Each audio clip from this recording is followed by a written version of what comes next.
Este video trata sobre filosofía y ciencia, y si la filosofía es útil para la ciencia, y si la ciencia depende de la filosofía o puede organizarse y desarrollarse independientemente de la utilidad filosófica. Muchas personas creen en el ambiente cotidiano, y no solamente dentro del ambiente cotidiano, sino que también en el ambiente académico, que la filosofía es pura palabrería, inútil y no tiene ninguna validez práctica, es pura especulación. Eh, Quiero demostrar con este video que la filosofía es omniabarcante, que es absolutamente vital para la ciencia, que le da su identidad, que la ciencia no puede vivir sin ella. Así como un padre que da nombre a su hijo en el registro de nacimiento, así la filosofía le da identidad a la ciencia. Quiero demostrar con estos 5 puntos que la ciencia no puede escapar de la filosofía, que la filosofía le da base a la ciencia. Y también para mostrar la utilidad de la filosofía y para criticar la postura que se llama el cientificismo, que cree que la única forma de encontrar la verdad, de verificar algo, es por medio de las ciencias fácticas, a la cual se la llama naturalismo epistémico. En su libro El gran diseño de Stephen Hawking, coautorado por Leonard Mlodinow, en el primer capítulo Hawking escribe que la filosofía ha muerto. Siendo Hawking un científico de talla mediática muy grande, afirmar tal tipo de cuestión es algo relevante porque refleja la postura que muchos científicos de talla mundial tienen respecto a la filosofía, al desdén que tienen hacia la filosofía, como por ejemplo el padre de la sociología y del positivismo lógico, Auguste Comte, en su libro El discurso sobre el espíritu positivo, de 1844. Auguste Comte plantea en su libro la ley de los 3 estados, en el cual una sociedad va evolucionando cognitivamente mediante estados, como el conocimiento más antiguo, que es el teológico, el religioso, después evoluciona a un conocimiento metafísico, que es el filosófico, y después llega al conocimiento positivo, que es el científico, siendo esta última la única forma de conocimiento válido. Así, una sociedad intelectualmente evolucionada no puede basarse en el conocimiento teológico, religioso, ni el conocimiento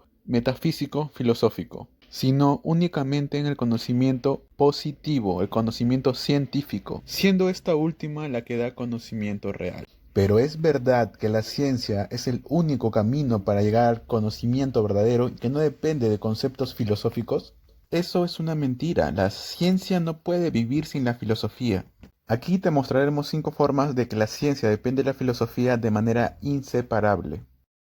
1. Primera forma, la realidad y el principio de causalidad. Primero, toda ciencia depende de supuestos o certezas cuya demostración, explicación o dilucidación es exclusivamente filosófica.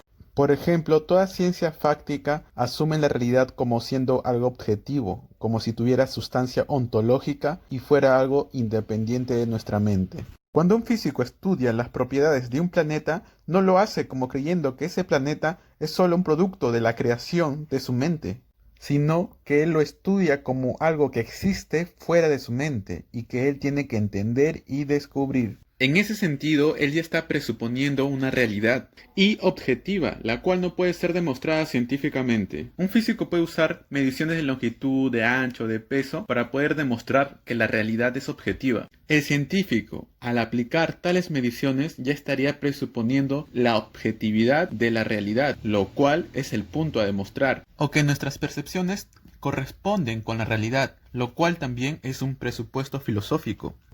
Pongámonos en el argumento de Descartes y supongamos que todo es un sueño. Incluso las exactas mediciones, las constataciones y las diferencias. Así, las ciencias no demuestran la realidad, sino la presuponen, y tal presupuesto recae en el plano filosófico. Otro claro ejemplo es el concepto de causalidad. La medicina, la física, la biología, toda ciencia parte del supuesto que existen relaciones causales objetivas entre los objetos que estudian. Sin tal supuesto no tendrían razón de existir, así que todas las relaciones que establecen presuponen el concepto de causalidad y no lo pueden probar en sí mismo ni en general, sino solo lo pueden comprobar presuponiéndolo en casos particulares. Siendo así el principio de causalidad un principio filosófico que cae en el campo de estudio de la filosofía. 2. Segunda forma, la lógica, sus justificaciones y naturaleza. Todas las ciencias se estructuran necesariamente en términos lógicos. Todos los principios, leyes, teoremas, teorías deben estructurarse inexligablemente con los principios de la lógica. Pero alguien podría decir, pero oye, la física cuántica viola los principios de la lógica, lo cual revelaría que esa persona no sabe bien de física o de lógica o de ambos. Correctamente, la física cuántica no es contralógica, sino contraintuitiva. Una prueba rápida y fácil de esto es la disciplina de la física llamada la lógica cuántica. Entonces, la ciencia debe identificarse ante dos tribunales.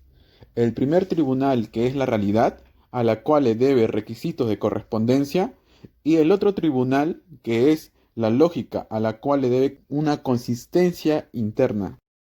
Ahora bien, si la lógica es un tribunal para la ciencia y el otro tribunal es la realidad, lo cual también se conectaría con el punto anterior, eso implica que el tribunal de la lógica está por encima de la ciencia y la ciencia debe basarse y someterse a este tribunal. Pero la lógica en sí misma, ¿qué es lo que importa en este video y no su estructura, ni su relación con el cerebro, ni su historia, caen en el campo de la filosofía?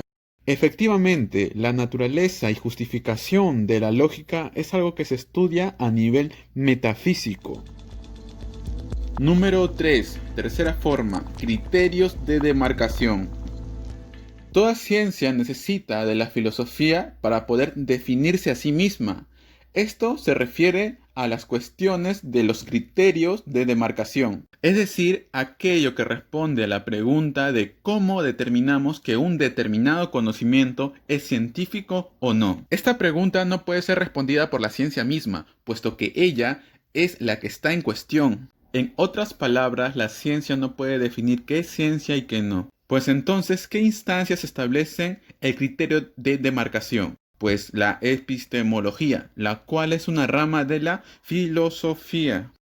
Así, por ejemplo, tenemos el famoso criterio de demarcación de Popper, de acuerdo con el cual, si una teoría es falseable, es decir, si es susceptible de ser falsa en la realidad empírica, entonces sería científica, y si no es falseable, no sería científica. En ese sentido, si dos científicos están discutiendo dos teorías contrarias y si su discusión va verdaderamente a fondo, al final terminarán discutiendo epistemología, porque chocarán con la base que es la filosofía. Número 4. Cuarta forma. Marco conceptual e interpretativo.